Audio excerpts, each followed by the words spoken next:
Hello everybody and welcome to another top 5 board gaming video. Today's topic is all about using cards as resources. This is a fascinating mechanic where typically cards will be worth some kind of victory points at the end of the game, and the idea is that if you actually want to play cards and put them on the table, you have to discard other cards. And that means that you lose out on being able to leverage those. So it's an intriguing mechanic, and it's an intriguing level of brevity where it comes down to, okay, what is it that I need to do? What is it that I want to do? What is it that I can do? And what makes sense for the right now based off of what the other opponents are doing. It's a really fun topic, and there's a lot of games that do it to some extent. So please let me know what your personal thoughts are in the comments below. You know I love to hear all of it. But that said, we're going to jump right in with my number 5.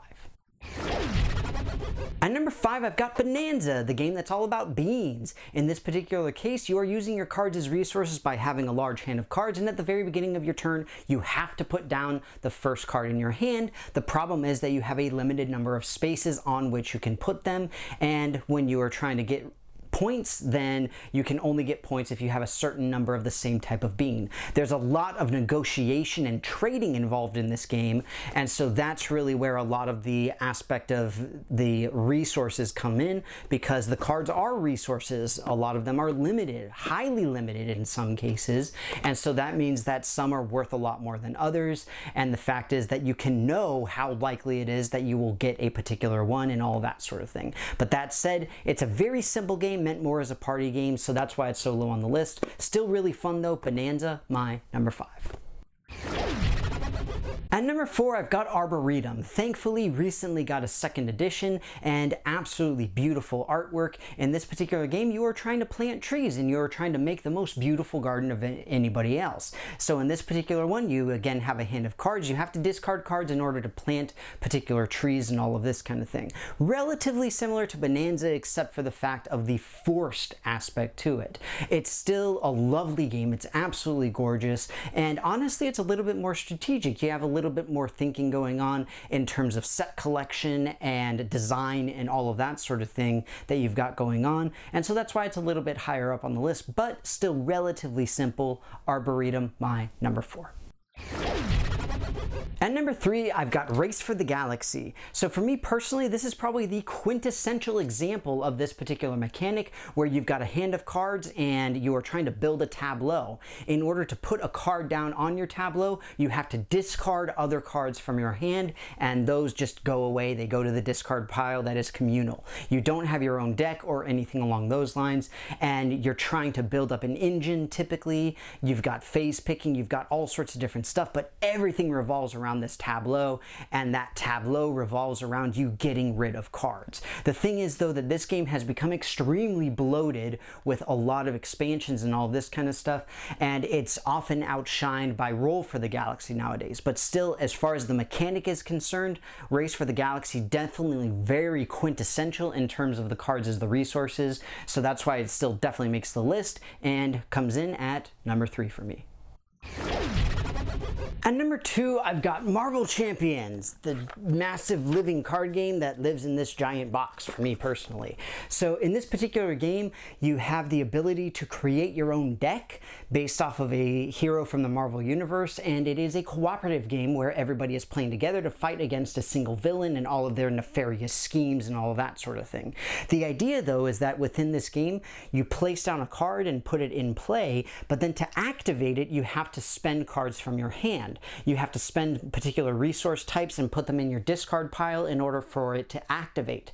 The thing is that your deck is so large that it's generally not super likely that you're going to see the same cards again and be able to use them. And so you have to have the brevity of, what am I going to do? What am I going to play? What do I need to have? What are my most useful tools and abilities against this particular character or alongside all of the other characters? This is a great game because you have a lot of flexibility and replayability in terms of making your own decks and determining what cards you have or don't have and all of that sort of thing, especially if you get a bunch of the expansions. It's just a wonderful game. It's a ton of fun. You can play it solo. I absolutely love it. Marvel Champions, my number 2. At number 1, I've got Concordia. This is relatively unique in that I normally don't do this for this type of game, where Concordia is complex. There is a lot going on with it. You are trying to essentially build up a portion of the Roman Empire by building up cities that make specific goods. You're building up trade routes, you're doing all of this kind of stuff. But the fact is that everything boils down to cards. You have a starting hand of cards, and you're going to be able to purchase new cards just like you do with things like legendary and stuff along those lines. And by purchasing new cards, then you essentially build up a strategy and kind of like an engine sort of thing where you've got your deck building. And the fact is that this is a complex, difficult, highly strategic game, and I normally don't put a game like this so high on a list because other mechanics tend to overshadow what we're really talking about. But the fact is that at its core, this is all about the cards. The cards have victory point values. You need those victory points. If you have to discard them in order to pay for something, it better be worth it to buy, because it means that you're going to get less victory points at the end of the game and you're not going to have as much favor of the gods. It's absolutely amazing. It's extremely well done. Excellent strategy game, and it's just truly incredible, and I'm honestly very sad that I don't own it myself. Concordia, my number 1. Well, everybody, that's going to be it for me. I hope that you enjoyed this video on my top 5 favorite games that involve using cards as resources. So basically, this is where you're going to be using cards to purchase other things, whether it's activating cards or putting things on a tableau, putting things on a board, whatever it happens to be. But suffice to say, you have to take cards out of your own hand in order to do it, which means those cards are no longer available.